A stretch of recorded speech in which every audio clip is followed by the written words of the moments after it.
मैं स्टार्ट करता हूं।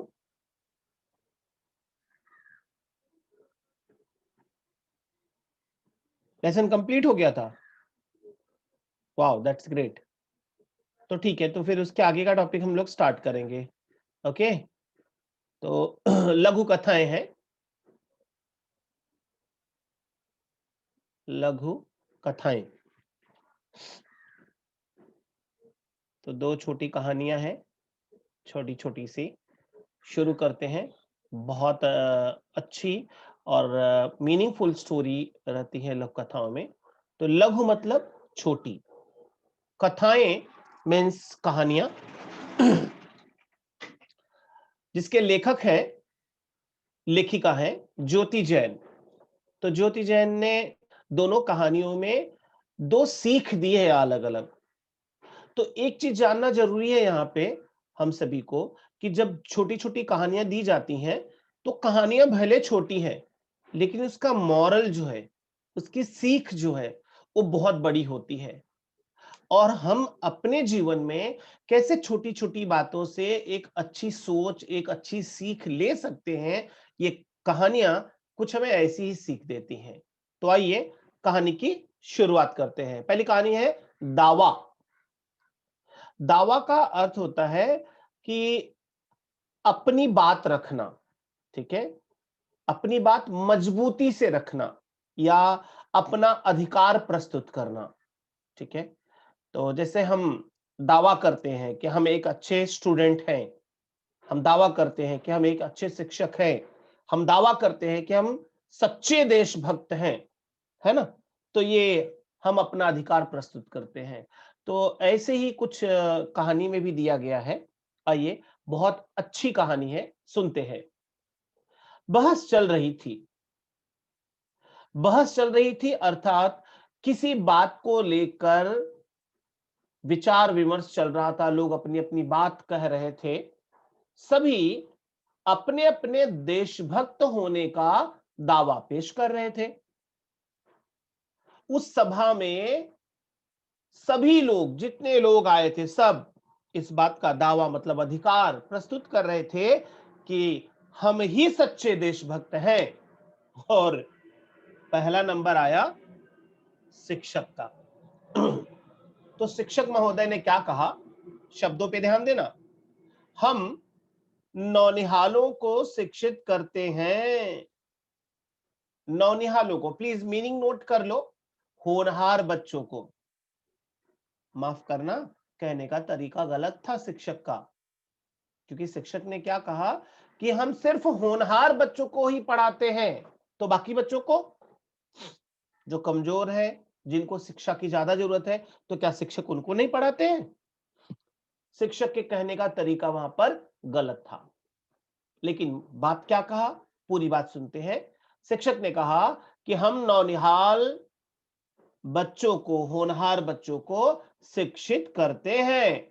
अतः इसलिए यही देश की बड़ी सेवा है। बच्चों को शिक्षा देना ही बड़ी देशभक्ति है, देश की बड़ी सेवा है। तो हुए ना हम सच्चे देशभक्त, ऐसा शिक्षक ने अपनी बात रखते हुए कहा। अब बारी आई चिकित्सक की। चिकित्सक मतलब डॉक्टर। तो हमने ये पूरे लगभग 10 महीनों में देखा कि जो डॉक्टर थे, जिनको देखकर हम छोटी छोटी समस्याओं को लेकर जब हॉस्पिटल जाते थे कोरोना के पहले, तो कोविड-19 के पहले हम क्या सोचते थे, अरे डॉक्टर सब लूटने का काम करते हैं। लेकिन जब वही डॉक्टर ईमानदारी से अपनी जान हथेली पर लेकर, अपने मरने के डर को छोड़कर लोगों के इलाज में लगे रहे, और कितने डॉक्टर तो शहीद भी हो गए, तो हमें पता चला कि नहीं, डॉक्टर ही सही मायने में भगवान है, ऐसा हमने माना। तो उन चिकित्सकों ने कहा, अपनी बात रखी। क्या कहा, नहीं। क्यों नहीं? नहीं शिक्षक महोदय, ये देशभक्ति नहीं है, ये देश की बड़ी सेवा नहीं है सिर्फ बच्चों को पढ़ाना। हम ही देशवासियों की जान बचाते हैं। और जान बचाना तो सिर्फ दो लोगों को ही आता है, या तो भगवान को या तो डॉक्टर को। तो बोले हम ही देशवासियों की जान बचाते हैं, अतः यह प्रमाण पत्र तो हमें ही मिलना चाहिए। ये प्रमाण पत्र, ये सर्टिफिकेट, किस बात का सर्टिफिकेट? कि सच्चा देशभक्त कौन है, इसका सर्टिफिकेट हमें मिलना चाहिए। किसने कहा? डॉक्टर ने कहा। किससे कहा? शिक्षक से कहा। लेकिन बात यहीं पर खत्म नहीं हुई। उस सभा में सिर्फ शिक्षक और डॉक्टर ही नहीं थे, बड़े बड़े कंस्ट्रक्शन करने वाले इंजीनियरों ने भी अपना दावा जताया, अपना अधिकार पेश किया कि भाई हम भी ईमानदारी से देश के लिए बड़े बड़े पुल, बड़े बड़े मकान, डैम सब बनाते हैं, तो हम भी तो ईमानदारी से देश के लिए काम करते हैं, तो हम भी तो देशभक्त हैं। तो बिजनेसमैन जो सरकार को, हमारे देश की जनता को बहुत सारी मदद करते हैं, स्कूल चलाने में, बहुत नए नए लैब खोलने में, हॉस्पिटल के लिए बहुत सारे तरह से बिजनेसमैन हमें सहयोग देते हैं। उन्होंने कहा हम भी तो देशभक्त हैं, हम देश की सेवा करते हैं, जो कमाते हैं उसका हम कुछ प्रतिशत देश के लिए हम डोनेट कर देते हैं। तो ये सब बातें किसान सुन रहा था।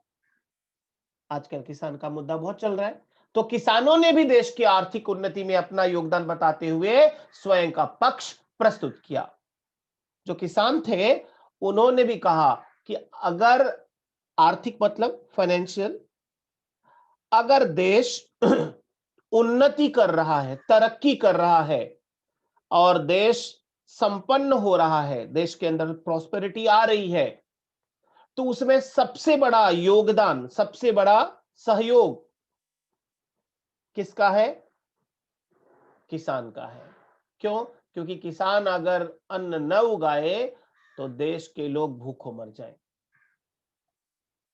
इस तरह से किसान ने भी अपना पक्ष रखा और कहा कि अगर हम पूरे देश का पेट भरने के बारे में सोचते हैं, मेहनत करके खून पसीना एक करके हम खेत में पैदावार लाते हैं, तो हम भी तो देशभक्त हुए ना। तब खादीधारी नेता आगे आए। खादीधारी सफेद कुर्ता पहनने वाले जो नेता हैं वो आगे आए, क्योंकि खादीधारी नेता से सब डरते हैं। ऐसा मैं नहीं कह रहा हूं, पाठ में कहा गया है, सब डरते हैं। क्योंकि चाहे शिक्षक ने महान काम किया हो, चाहे डॉक्टर ने महान काम किया हो, चाहे कंस्ट्रक्शन करने वाले इंजीनियरों ने महान काम किया हो, चाहे बिजनेसमैन ने महान काम किया हो, चाहे किसान ने महान काम किया हो, बट क्रेडिट लेने के लिए कौन आगे आ जाता है? नेता।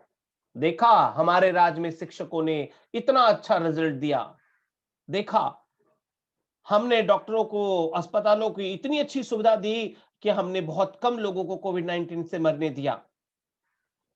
तो सब क्रेडिट लेने के लिए नेता आ जाते हैं, ऐसा आगे कहा गया। हाँ, मैं नहीं कह रहा हूं इस बात को। तो तब खादीधारी नेता आगे आए और उन्होंने कहा हमारे बिना देश का विकास संभव है क्या?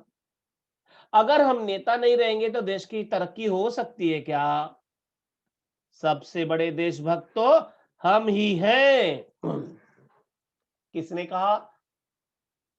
खादीधारी नेता ने कहा कि हमारे बिना तो देश की तरक्की हो ही नहीं सकती है, और देश की तरक्की अगर हम करते हैं तो सच्चा देशभक्त कौन हुआ?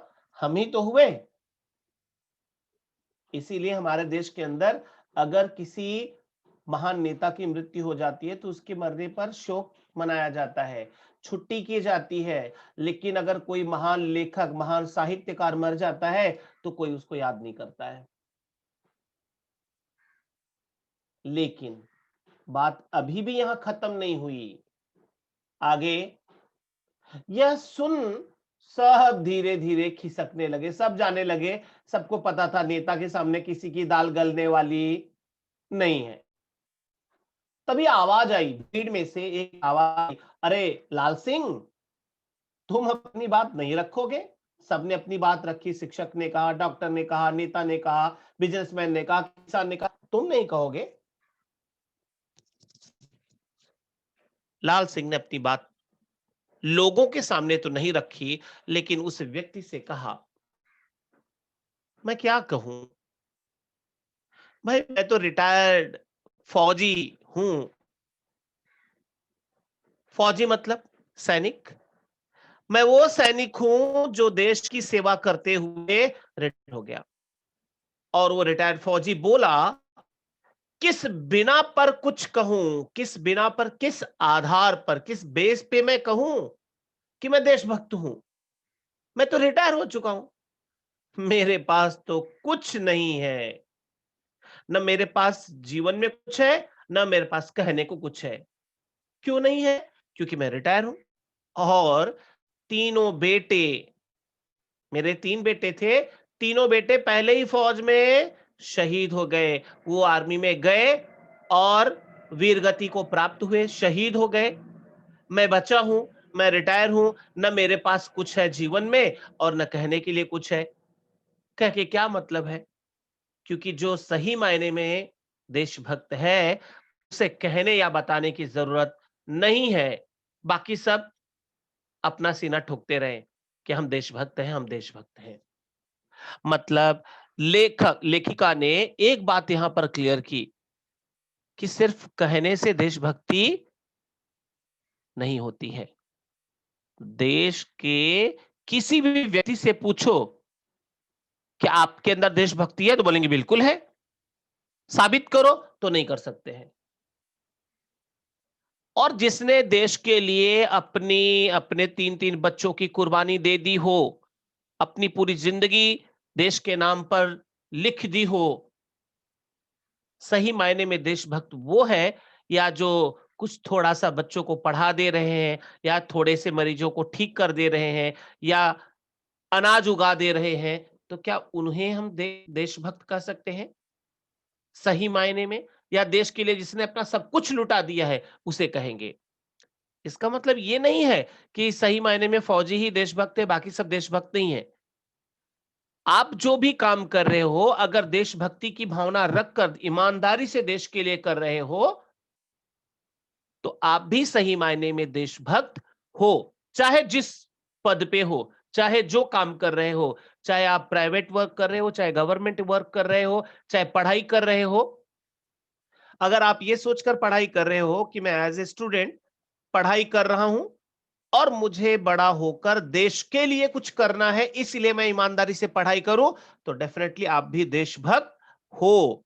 अगर सिर्फ आप अपने बारे में सोचकर पढ़ रहे हो, तो देशभक्त आप नहीं हो सकते हो। आपको देशभक्त बनने की जरूरत है। तो क्लियर हुआ? पहली कहानी क्लियर हुई सबको?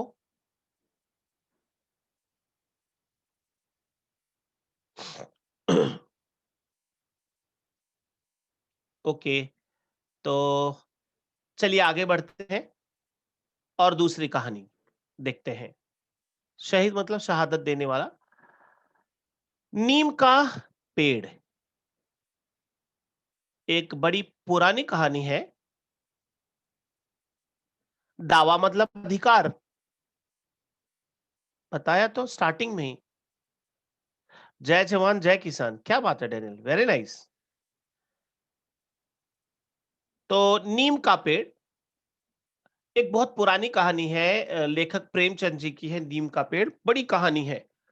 उसके ऊपर एक सीरियल भी बना हुआ है। लेकिन इस कहानी में कुछ अलग बताया गया है।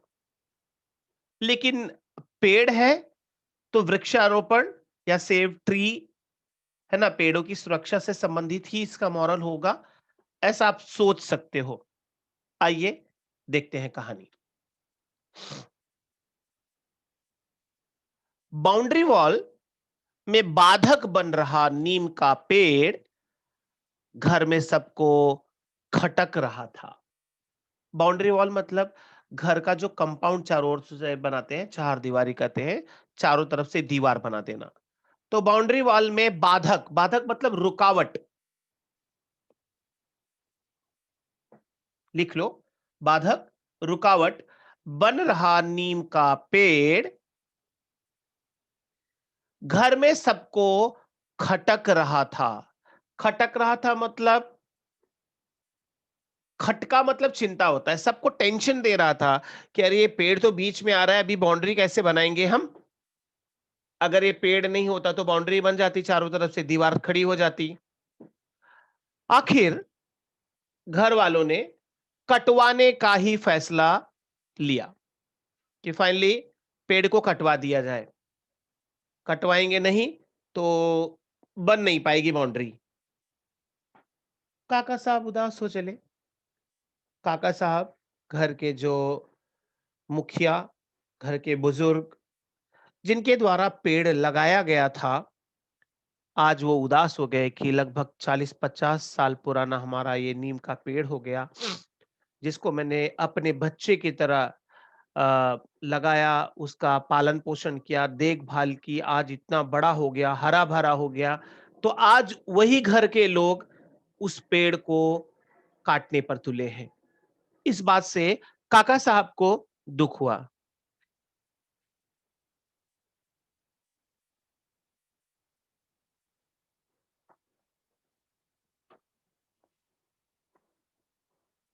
No no no no no, थोड़ा जुकाम पकड़ा है मुझे। डेनियल, मैं रो नहीं रहा हूँ, थोड़ा जुकाम है मुझे, इसके लिए वॉइस थोड़ा चेंज लग रही है।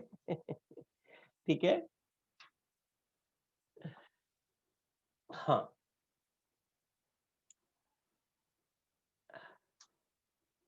ओके। तो आगे काका साहब उदास हो चले, दुखी हो गए। राजेश समझा रहा था। राजेश कौन? काका साहब के पुत्र, बेटे, उनका नाम राजेश।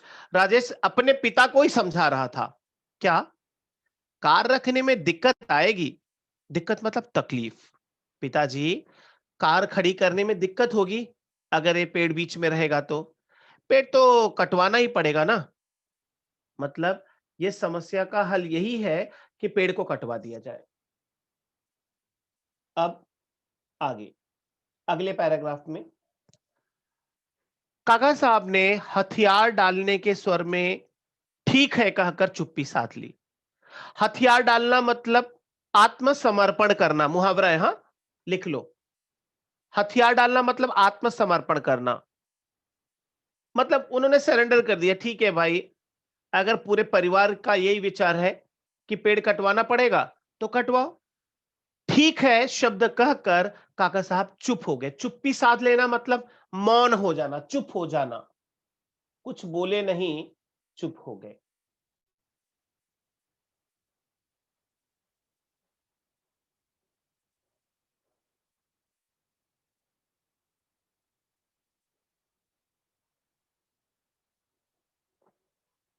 अपने हमेशा अपना रोब जताने वाले काका साहब की चुप्पी राजेश को कुछ खल रही थी। खलना मतलब चुभना, टेंशन दे रही थी कि दूसरी कोई बात होती थी तो काका साहब लड़ने लगते थे, झगड़ने लगते थे, बहुत बकबक करते थे। लेकिन पेड़ काटने के मुद्दे पर ये चुप क्यों है? और ये चुप्पी लोगों को खल रही थी कि वाकई कुछ तो गड़बड़ है। अपने पिता के चेहरे को देखते देखते अचानक ही राजेश को उसमें नीम तने की लकीरें नजर आने लगी। मतलब ध्यान से राजेश पिताजी के चेहरे को देख रहा था, लेकिन पिताजी के चेहरे में वो नीम का पेड़, तना मतलब ट्रंक, स्ट्रेट जो पेड़ रहता है नीचे जड़ से जुड़ा रहता है, और उसकी डाली, वो सब नजर आने लगी। मतलब राजेश को लगा कि पिताजी जरूर उस नीम के पेड़ के बारे में ही सोच रहे हैं। तब तक अचानक एक बच्चे ने आकर राजेश से कहा, हैप्पी फादर्स डे पापा। 7 साल के प्रतीक की आवाज ने उसके विचारों को विराम दिया। उसके विचारों को, राजेश जो सोच रहा था अपने पिता के बारे में, नीम के पेड़ के बारे में, वो बातें उसके दिमाग में से अचानक तब हट गई जब उसके छोटे से बेटे ने आकर उसे फादर्स डे विश किया। विराम देना मतलब आराम देना, स्टॉपेज, जहां पे बात वहीं पे रुक गई, थम गई। और आगे प्रतीक ने कहा, पापा, आज फादर्स डे है और मैं आपके लिए ये गिफ्ट लाया हूं। कहते कहते प्रतीक ने अपने हाथों में थैली में लाया पौधा आगे कर दिया। एक पौधा लाया था, एक प्लांट लाया था बच्चे ने, और उसे आगे कर दिया कि पिताजी ये लीजिए, ये पौधा मैं फादर्स डे पे आपको गिफ्ट कर रहा हूं। लेकिन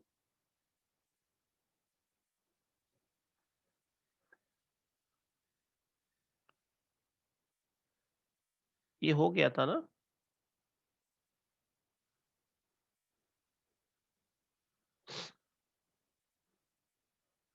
हाँ, अब आगे से पापा इसे वहां लगाएंगे जहां इसे कोई काटे नहीं। सोचो, ये बात राजेश के प्रश्न का जवाब था, जो अपने पिताजी से उसने प्रश्न किया था कि कार खड़ी करने में समस्या आएगी, पेड़ तो कटवाना ही पड़ेगा। अब इसका जवाब बच्चे ने दे दिया कि फादर्स डे पे ये प्लांट तो मैं तुम्हें गिफ्ट कर रहा हूं, लेकिन इसको वहां लगाना जहां कोई काटे नहीं। यही सोचकर तो काका साहब ने भी लगाया होगा ना पेड़ को। राजेश ने कहा, हाँ बेटा, इसे भी लगाएंगे और बाहर वाला नीम भी नहीं कटेगा। अब मैं उसे नहीं काटूंगा। गैरेज के लिए कुछ और व्यवस्था देखते हैं, गैरेज के लिए कुछ और इंतजाम देख लेंगे।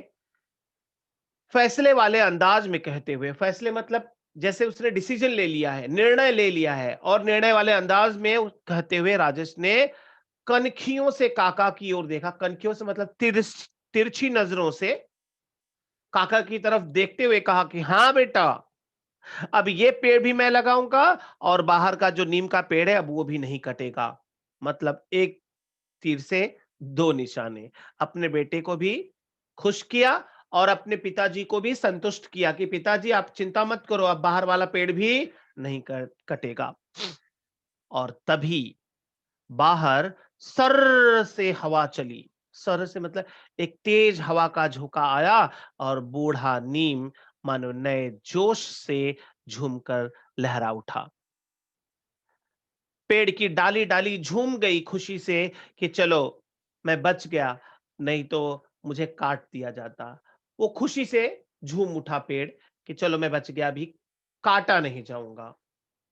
तो क्या समझा इससे आपको? इस कहानी से क्या समझा? इस कहानी में क्या मॉरल दिया गया है?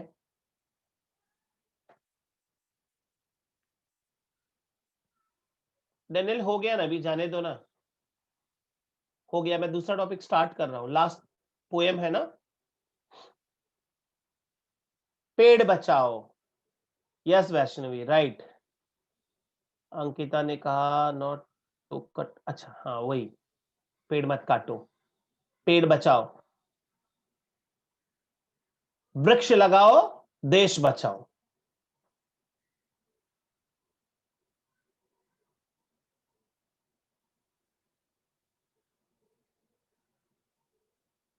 ओके, तो शुरू करते हैं अगला पाठ। पाठ क्या है? कविता है छोटी सी, इसका क्वेश्चन सर देख लेना बाद में आएगा।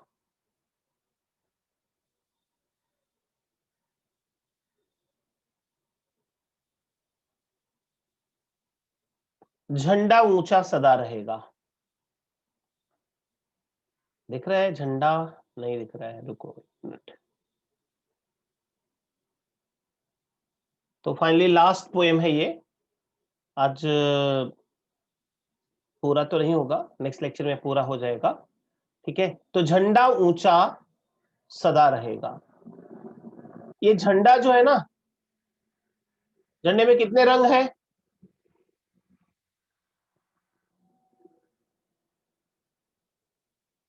तीन, चार, अच्छा ब्लू वाला भी। मुख्य रूप से तीन है, ठीक है। चौथा जो चक्र बनाया गया है वो ब्लू रंग कलर का है। तिरंगे में तीन रंग हैं। वे तिरंगा इसीलिए कहा जाता है, उसे तिरंगा झंडा कहा जाता है। तिरंगा मतलब जिसमें तीन रंग हैं, और वो तीन रंग तीन अलग अलग मैसेज देते हैं। ऊपर पहला कौन सा है? सेफ्रॉन है, ऑरेंज कलर, ऑरेंज, हाँ। तो वो क्या सीख देता है? ऑरेंज कलर क्या सीख देता है हमें, क्या मैसेज देता है? बता दीजिए, क्योंकि कविता में अलग अलग बताया गया है, क्योंकि कवि ने अपने तरीके से बताया है, लेकिन हम और आप क्या जानते हैं ये भी तो जानना बहुत जरूरी है। ऑरेंज कलर से क्या मैसेज जाता है?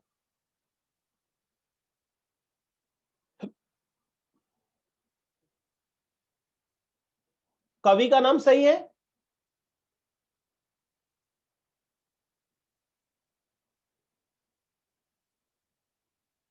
ओके, अंकिता ने कहा स्ट्रेंथ एंड करेज,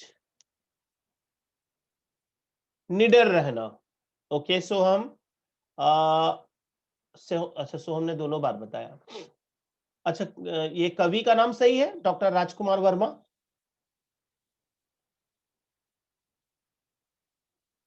हाँ, इसीलिए सुजन मैंने पूछा क्या है। रामकुमार वर्मा है?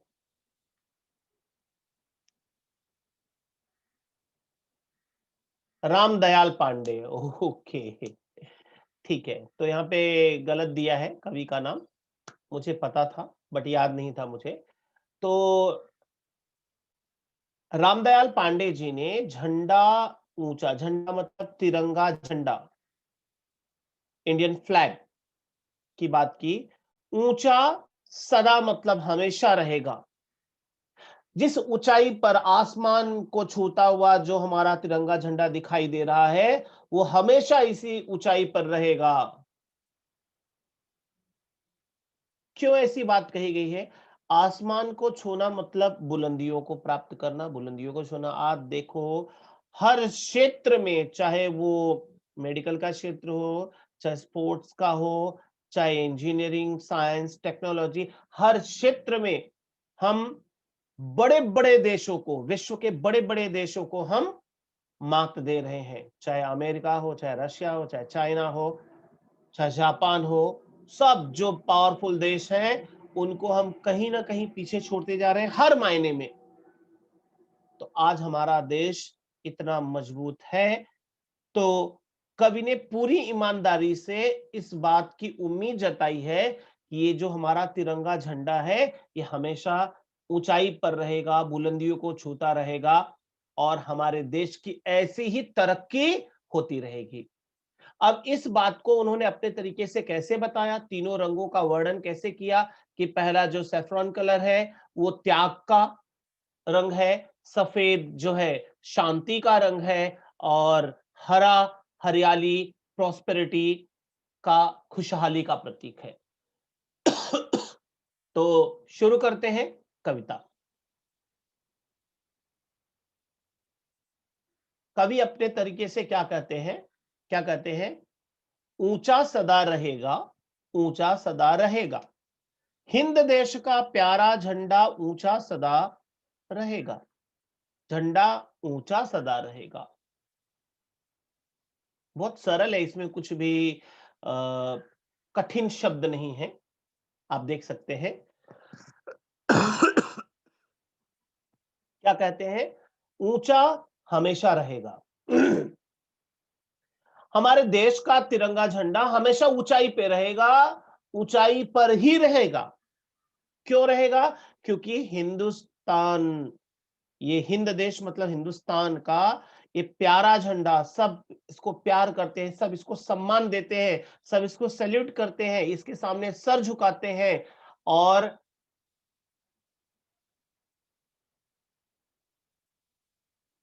जितने सर मंदिर, मस्जिद, गुरुद्वारे में नहीं झुकते हैं, उससे कहीं ज्यादा इस तिरंगे के सामने झुक जाते हैं, और गर्व से झुकते हैं। हम इसे सैल्यूट करते हैं, क्योंकि मंदिर में कुछ लोग जाते हैं, मस्जिद में कुछ लोग जाते हैं, गुरुद्वारा में कुछ लोग जाते हैं, लेकिन ये सब लोग तिरंगे झंडे के सामने सैल्यूट करते हैं। हम गर्व से इसके सामने सर झुकाते हैं। इसीलिए मंदिर, मस्जिद, चर्च, गुरुद्वारा से ज्यादा सम्मान तिरंगे झंडे का है। और किसी महान व्यक्ति ने कहा था कि जितने भी जाति और धर्म हैं वो सभी देश में पलते बढ़ते हैं, इसलिए धर्म से महान देश होता है। सबसे अधिक महत्व किसको देना चाहिए? देश को। इसीलिए कवि ने कहा कि हिंद देश का प्यारा झंडा, ये हिंदुस्तान देश का जो सबसे प्यारा झंडा है, सबका दिल अजीज झंडा है, ये हमेशा ऊंचाई पर रहेगा, इसे कभी झुकने या गिरने नहीं देंगे। झंडा ऊंचा सदा रहेगा, ये हमारा तिरंगा झंडा हमेशा ऊंचा रहेगा। इसका भावार्थ फटाफट हम लिखेंगे, रुको इसके आगे बता देता हूं। तूफानों से और बादलों से भी नहीं झुकेगा, नहीं झुकेगा, नहीं झुकेगा, झंडा ऊंचा सदा रहेगा, झंडा ऊंचा सदा रहेगा। देख रहे हैं ना, कलर अलग अलग। केसरिया बल भरने वाला सादा है सच्चाई, हरा रंग है हरी हमारी धरती की अंगड़ाई, और चक्र कहता है कि हमारा कदम कभी न रुकेगा, झंडा ऊंचा सदा रहेगा। और आगे है, क्या कहते हैं? कहते हैं शान हमारी ये झंडा है, ये अरमान हमारा, ये बल पौरुष है सदियों का, ये बलिदान हमारा, जीवन दीप बनेगा, जीवन दीप बनेगा, ये अंधियारा दूर करेगा, झंडा ऊंचा सदा रहेगा। आसमान में लहराए, क्या कहते हैं? आसमान में लहराए ये बादल में लहराए, जहां जहां जाए ये झंडा, ये बात संदेश संवाद सुनाए। मतलब कहने का तरीका कैसे है कि जहां जहां जाए ये झंडा, झंडा बात देश की सुनाए, बात सॉरी झंडा संदेश देश का सुनाए, झंडा संवाद देश का सुनाए। तीनों बातें है। आज हिंद ये दुनिया को आजाद करेगा, झंडा ऊंचा सदा रहेगा। और क्या कहते हैं कि नहीं चाहते हम दुनिया को अपना दास बनाना, नहीं चाहते हम दुनिया को अपना दास बनाना, नहीं चाहते औरों के मुंह की बात, मुंह की रोटी, मुंह की फटकार खा जाना। सत्य न्याय के लिए हमारा लहू सदा बहेगा, झंडा ऊंचा सदा रहेगा। तो पहले का भावार्थ जरा देख लेते हैं। अच्छा लास्ट एक और है। हम कितने सुख सपने लेकर, हम कितने सुख सपने लेकर इसको ठहराते हैं, फहराते हैं, लहराते हैं, इस झंडे पर मर मिटने की कसम सभी हम खाते हैं। हिंद देश का है ये झंडा, घर घर में लहरेगा, झंडा ऊंचा सदा रहेगा, झंडा ऊंचा सदा रहेगा, ऊंचा सदा रहेगा, ऊंचा सदा रहेगा। हिंद देश का प्यारा झंडा ऊंचा सदा रहेगा। सदा मतलब हमेशा।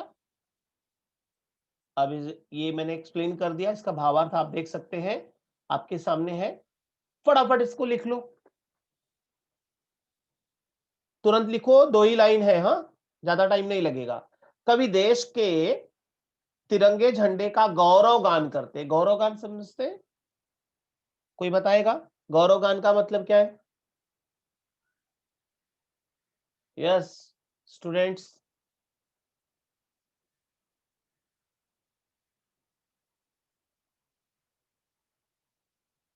गुणगान।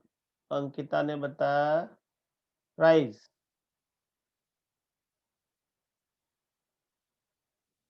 एप्रिसिएशन, यस राइट, अभी सही है अंकिता।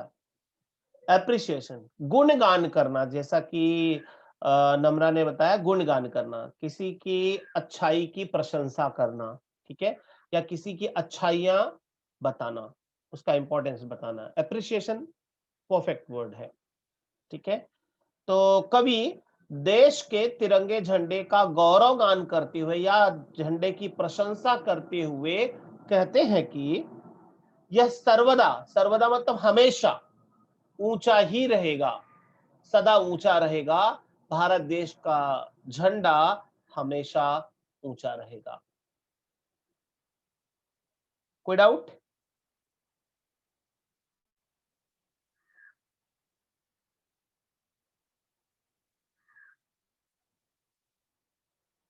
गुड क्वेश्चन सुजन।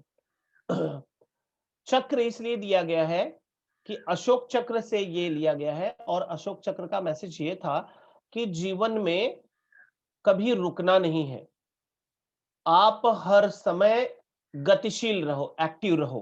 ठीक है, तो ये चक्र जो है वो हमें ये संदेश देता है कि हमें भी जीवन में कहीं रुकना और थमना नहीं है, हमें हार नहीं माननी है, बल्कि जीवन में लगातार हमें निरंतर प्रयत्नशील रहना है, कोशिश करते रहना है। यही चक्र जो है हमें संदेश देता है। वेलकम। तो ये तीनों लाइन क्लियर? आगे बढ़े।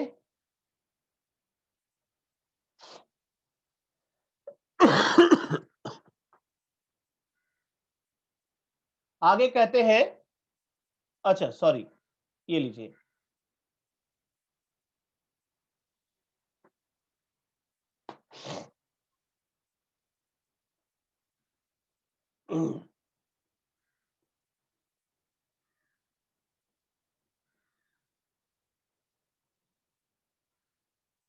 Done, good. तो आगे कहते हैं कि तूफानों से और बादलों से भी नहीं झुकेगा। तूफान मतलब हम देखते हैं ना, तेज हवा चलती है तो तूफान आता है, हाँ।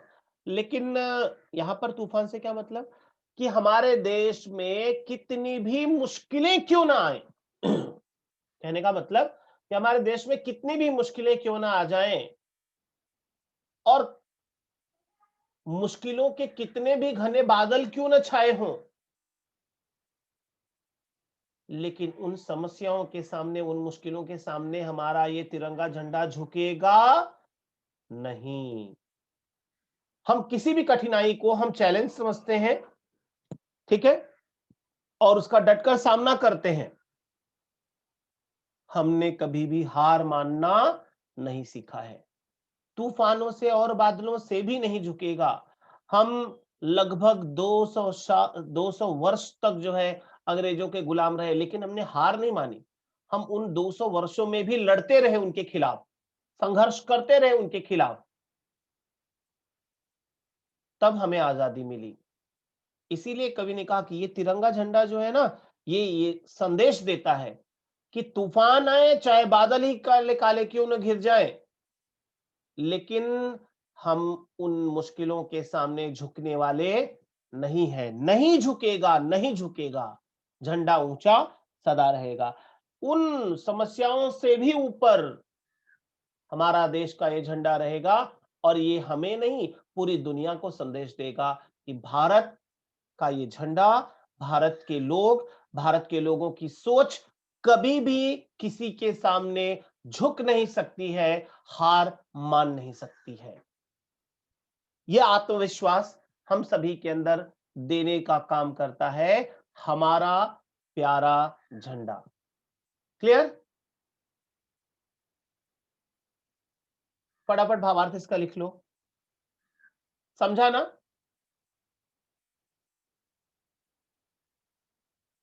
कवि कहते हैं कि हमारे देश का झंडा तूफानों और बादलों से भी नहीं झुकेगा, अर्थात बड़े से बड़े शत्रुओं के आक्रमण से भी हम डरने वाले नहीं है, हम उसके सामने झुकने वाले नहीं है। कभी नहीं झुकेगा यह झंडा, हमेशा ऊंचा ही रहेगा। प्लीज फटाफट नोट कर लो।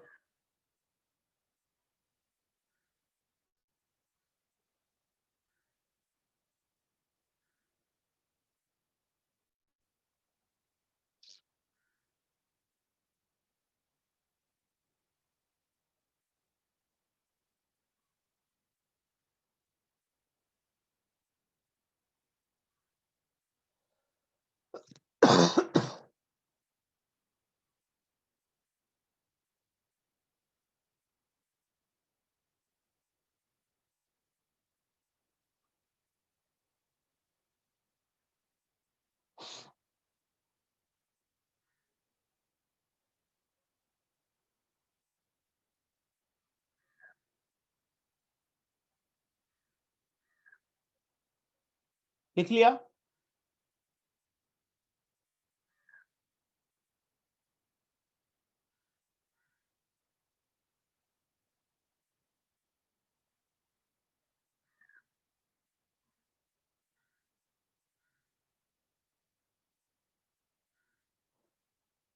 अच्छा, सो हम लिख लो, लिख लो।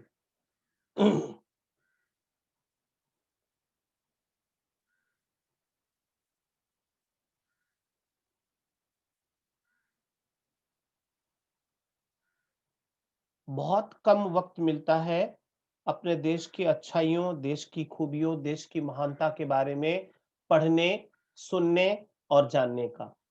तो प्लीज जब भी मौका मिले, आप इस पल को, उस वक्त को बेकार मत जाने दो। उसे नोट कर लो, उसे लिख लो, पूछ लो, पढ़ लो, समझ लो। ओके, सो हम चलो आगे बढ़ते हैं। आगे दिया है केसरिया बल भरने वाला। अब देखो आगे एक एक का रंग का महत्व बता रहे, कहते हैं केसरिया रंग।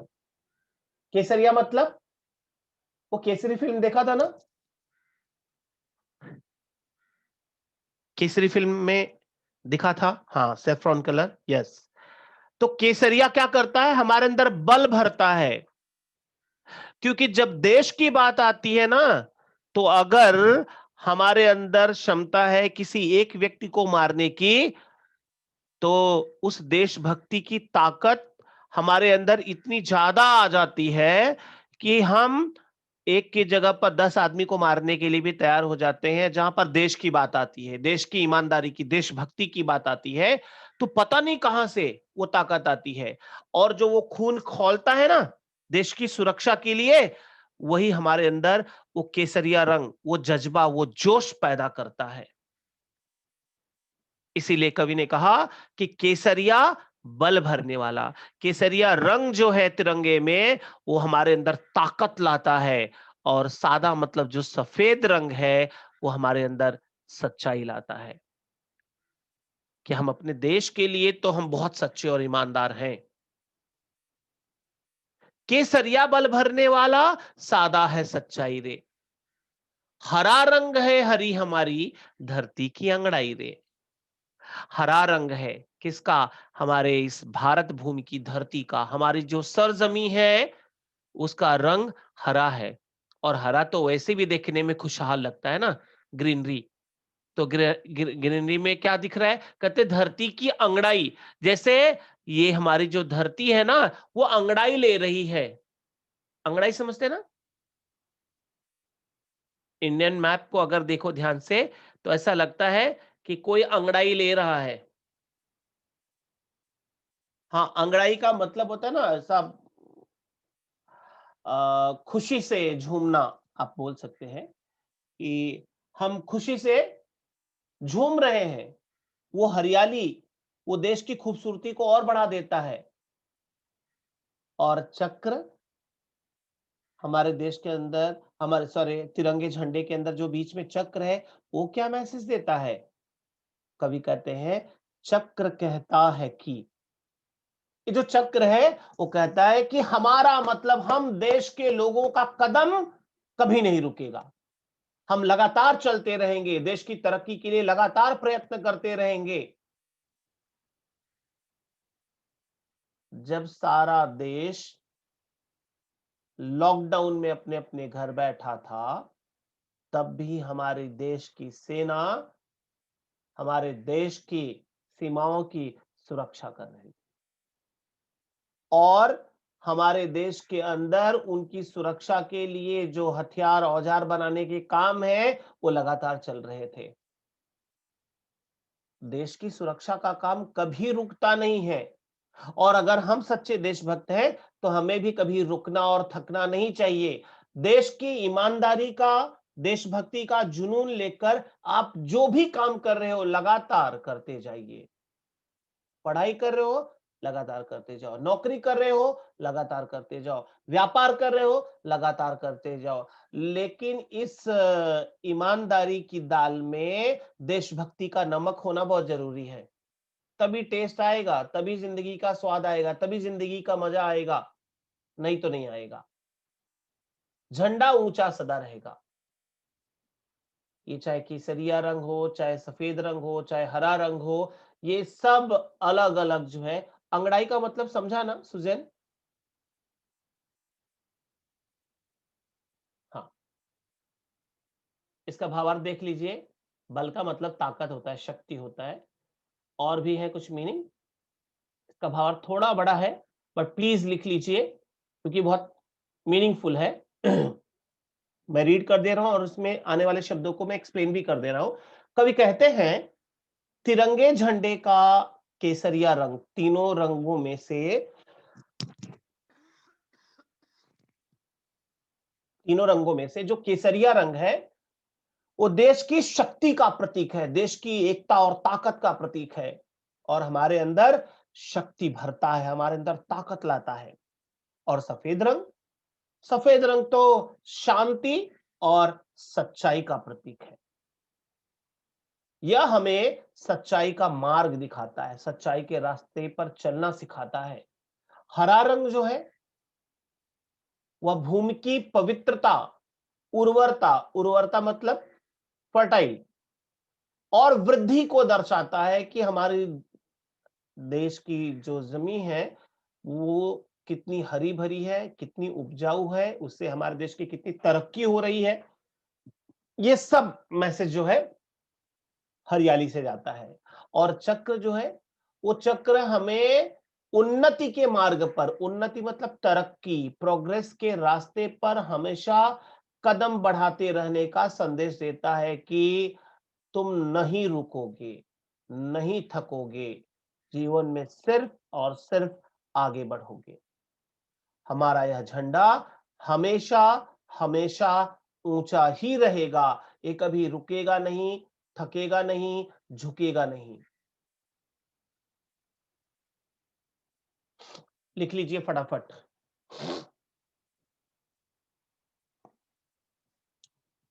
सब लोग नहीं लिख रहे हैं,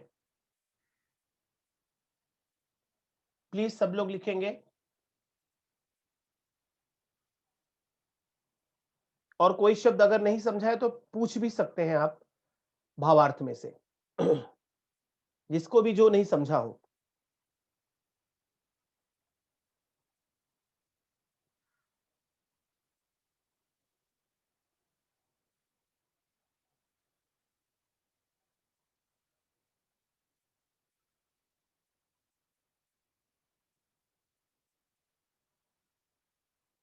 हो गया लिख के?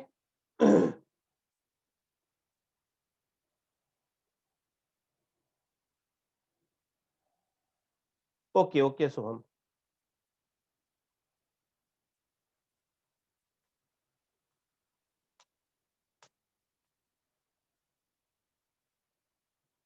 और बाकी लोगों का हुआ लिख के?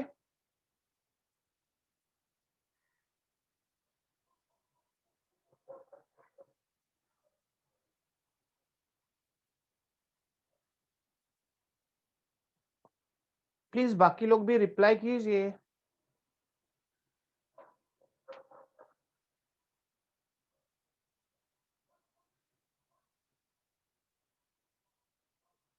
डन। ओके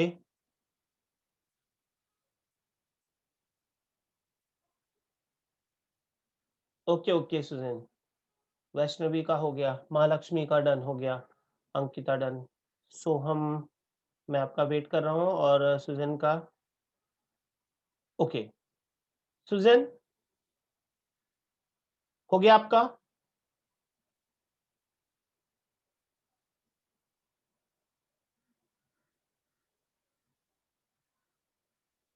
ओके ठीक है, चलेगा।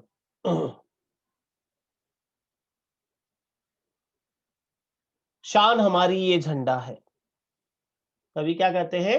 शान हमारी ये झंडा है, ये अरमान हमारा, ये बल पौरुष है सदियों का, ये बलिदान हमारा। जीवन दीप बनेगा, ये अंधियारा दूर करेगा, झंडा ऊंचा सदा रहेगा। क्या कहते हैं कवि? शान हमारी ये झंडा है, हमारी शान है। आपको पता है, जब कोई महान देशभक्त, कोई महान नेता, या कोई भी जिसने देश के लिए बहुत त्याग किया हो, बहुत कुर्बानी दी हो, अगर उसकी मृत्यु हो जाती है तो उसके शोक में झंडे को झुका दिया जाता है। झंडे को झुकाने का मतलब कि पूरा देश आपके त्याग, आपकी कुर्बानी और देश के लिए जो आपका सहयोग था, उससे सारा देश दुखी है। और कहते हैं कि हम इस तिरंगे झंडे पर हम गर्व करते हैं, शान है हमारी, हमारा पहचान है। क्योंकि जब हम कोई भी विश्व प्रतियोगिता होती है, तो उसमें से जब हमें अपना तिरंगा झंडा दिखता है, तो कितनी खुशी मिलती है। वो देखो अपना तिरंगा झंडा दिखाई दे रहा है ना? पहले नंबर पे है, दूसरे नंबर पे है, हमें देखकर गर्व महसूस करते हैं।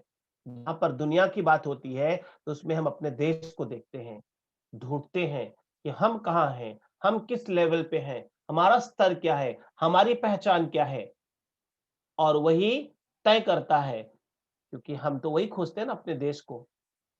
तो हमारी शान है, हमारी आन, बान, शान तीनों है ये झंडा। और ये अरमान हमारा है। अरमान मतलब हमारी ख्वाहिश, हमारी चाहत है। क्या? ये तिरंगा झंडा हमेशा ऐसे ही लहराता रहे।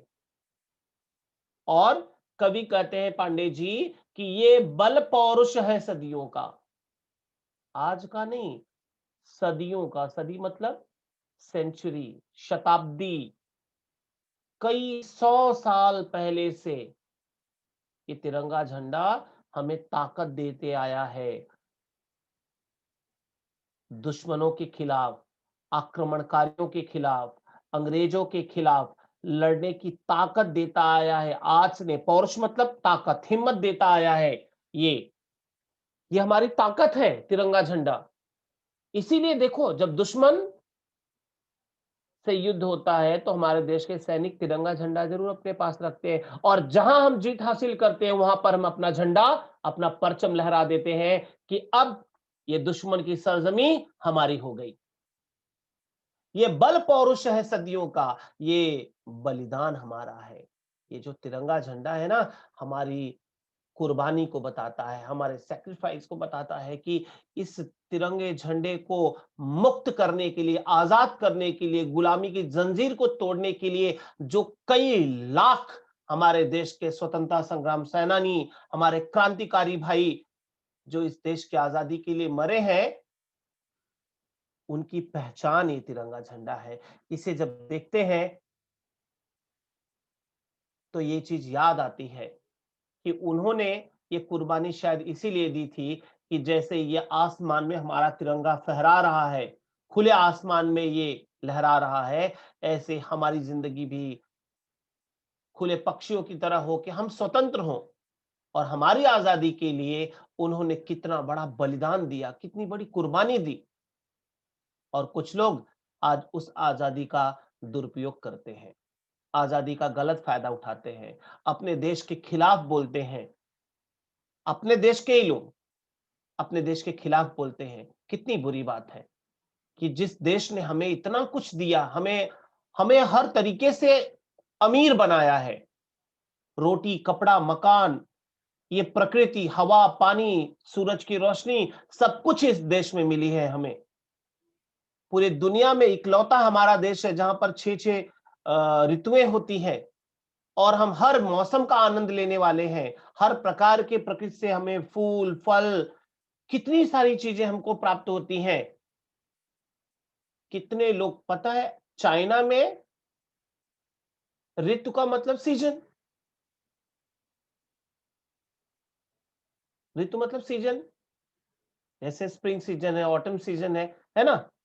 अरे सॉरी, क्या है, इट्स ओके। तो ये सिर्फ हमारे देश के अंदर है, बाकी नहीं है। चाइना में, चाइना के लोग भारत को धरती का स्वर्ग मानते हैं। जैसे हम लोग हिमालय को धरती का स्वर्ग मानते हैं, जैसे हम लोग धरती का स्वर्ग किसे मानते हैं? हिमालय को। वैसे चाइना के लोग भारत को ही धरती का स्वर्ग मानते हैं। सोचो हम कितने अपने आप को गर्व फील होता है ना कि दूसरे देश के लोग हमारे देश को स्वर्ग मानते हैं। अंधियारा मतलब अंधेरा, डार्कनेस। जीवन दीप बनेगा। ये तिरंगा झंडा जो है ना, वो किसका काम करेगा? बोले दीपक का काम करेगा। दीपक क्या करता है? अंधेरा दूर करने का काम करता है, उजाला लाने का काम करता है। किसके जिंदगी में उजाला लाएगा? हम देशवासियों के जीवन में ये तिरंगा झंडा दीपक का काम करेगा, और ये दीपक हमारे जीवन का अंधेरा दूर करेगा, क्योंकि झंडा ऊंचा सदा रहेगा, सदा रहेगा। हमेशा ये झंडा ऊंचा रहने वाला है। इसके लिए इसके सामने हमें नतमस्तक रहना है, हमें अपना सिर झुकाना है, हमें इसे सलाम करना है, हमें इसे सैल्यूट करना है। इसका भावार्थ लिख लीजिए, और इसके आगे हम लोग नेक्स्ट लेक्चर में करेंगे। ओके, तो कवि कहते हैं, तिरंगा झंडा हमारी शान और हमारा अरमान है। यह झंडा सदियों के शक्ति, ताकत, पराक्रम, हमारी वीरता और हमारे बलिदान, त्याग की निशानी है। यह तिरंगा हमारे जीवन का दीपक बनेगा तथा अंधकार को दूर करेगा, अर्थात कठिनाइयों और बुराइयों को दूर करेगा। जीवन में आने वाली कठिनाई, मुश्किल, बुराई को दूर करेगा। हमारा झंडा हमेशा ऊंचा रहेगा। स्क्रीनशॉट ले लो फटाफट, टाइम हो गया। Okay, bye bye, bye students. Done ना?